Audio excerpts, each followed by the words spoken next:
There was a question posed about how do we get information into a parallel array. Well, there are a number of ways in which we can do that. And so what I'm going to do is start out with what I'm sure you guys all know, and that is how we can just simply get data into variables, right? So we hit the play button there, or the run button, and we enter a name, and we enter a number. And it accepts it, providing I'm faithful to enter an actual integer. If I fail to do that, of course, this is going to crash because I have no error checking whatsoever. And right now, I honestly don't care about it, okay? What I do care about is the parallel array issue. You'll notice that right here, I included done when finished. I did that in anticipation of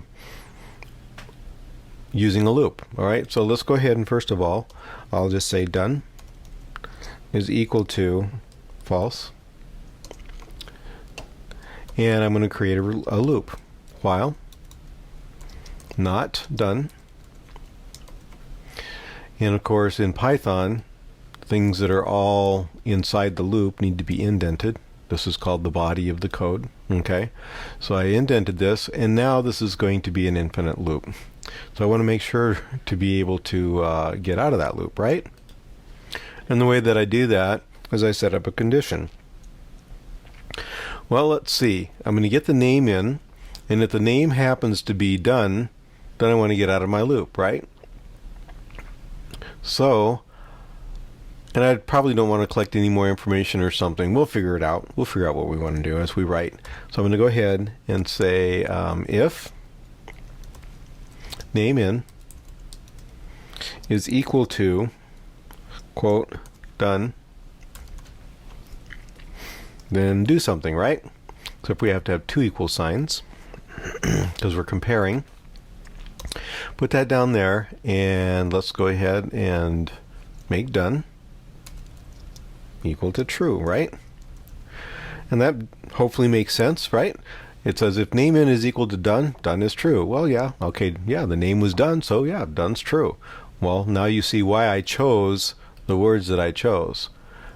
Begins with done is equal to false, so that we will drop into the loop, and now we can get out of the loop. So let's go ahead and run this, make sure that it works. Put that in there like so, put that in there like so, and sure enough, it went back into the loop. It's going to try and put in age in, or yeah, name and age in, right?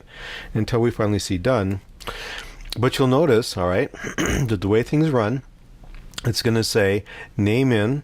That's what we're collecting right now. And after name in, is it testing to see if the name in is done? No, it's not. It isn't testing until actually a little bit further on down. So we can expect that it's going to ask for another age. So sure enough, there it is. So I'm going to put in a 1 for the age.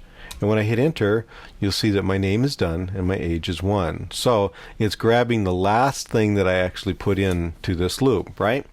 So now the next step then is to pop all this stuff into an array. And the way that we do that is, first of all, we have to declare the variables. So I'm going to call it names.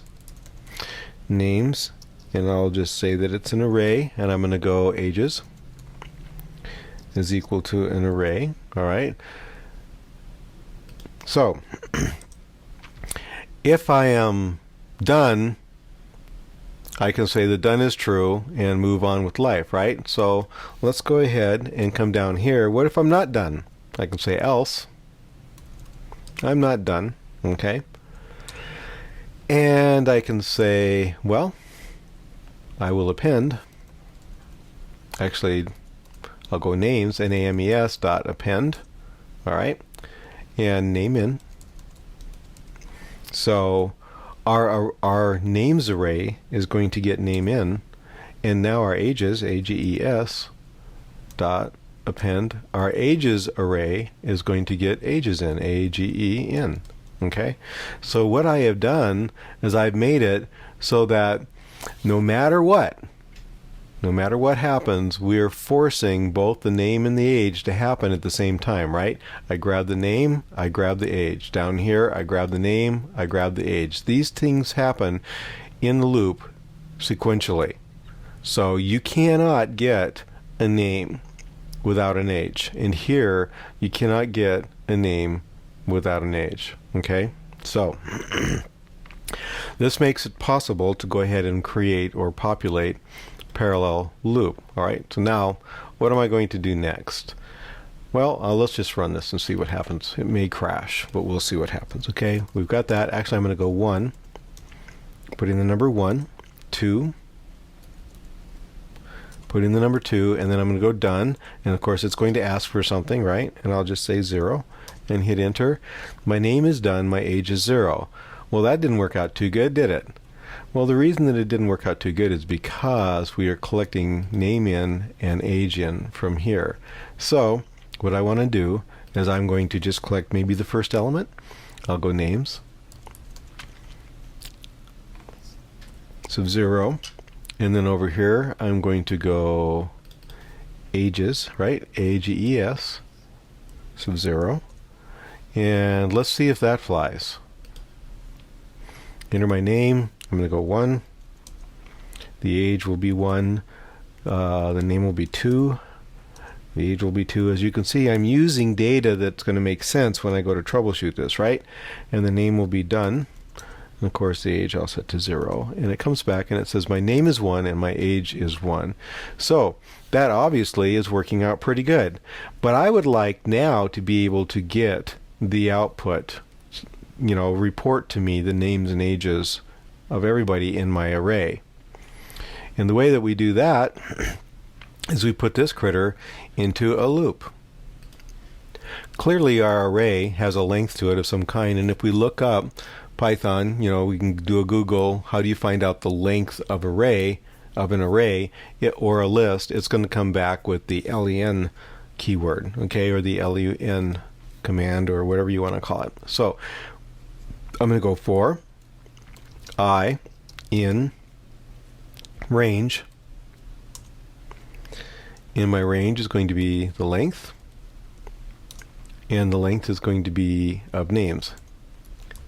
I could, if I wanted to, I could use ages as well, because both arrays are exactly the same length because I was forced to input the data exactly the same. Okay, it's just that done and 0 are not going to end up in the array because done was true in the last time through, I believe. We'll see. We'll see how it goes. Actually, it will end up in there, I think. Well, let's see. Let's go ahead and do that. Okay, we'll indent that so that it is now working inside the array. And it looks like we're good to go, except that I want to make it so that I'm actually referencing the right place. Now, as you may or may not recall, the way that we can reference a particular element in an array, if I have an array of names, there's going to be a name at element 0, element 1, element 2, and so on and so forth until I've run out of names, okay? And the way that we do that is we put little brackets around it. So I have names, and then I have my open bracket and close bracket, and inside I will have a number. And right now I pick the number 0 so that I'm picking literally the first element of the array. Okay? Well, I want to see all of the elements in the array. Well, the way that I can do that is if there was some way that I could just simply get this to automatically increment, that this would become 0, this would be 0, 0, and then 1, 1, and then 2, 2, and then 3, 3, until I ran out of the array, that would be awesome. That would be great. Great news. So what I'm going to do is I'm going to take advantage of the for loop, I in range of the length of names. So I let Python calculate how long my array is, and it's going to return a number. And then it's going to say count from basically 0 to that number, because that's what range does, right? It provides that range. And each time it's in the process of doing the count, it stuffs the value in I. So the result is that I is going to print out numbers from 0 to whatever. In fact I can do this. I can go print. This is a great troubleshooting technique anyway. Okay, print, and I'll go quote I colon so that I know what I'm looking at, right? And I'll just go comma I. So now you can see that this here critter is going to well, we'll be able to see what it is. All right, that's what the plan is. So let's go ahead and run that. Mind you, all this works perfectly without even having this in here. This is its own little life. This is its own little thing, and in truth it has absolutely nothing to do with this line of code.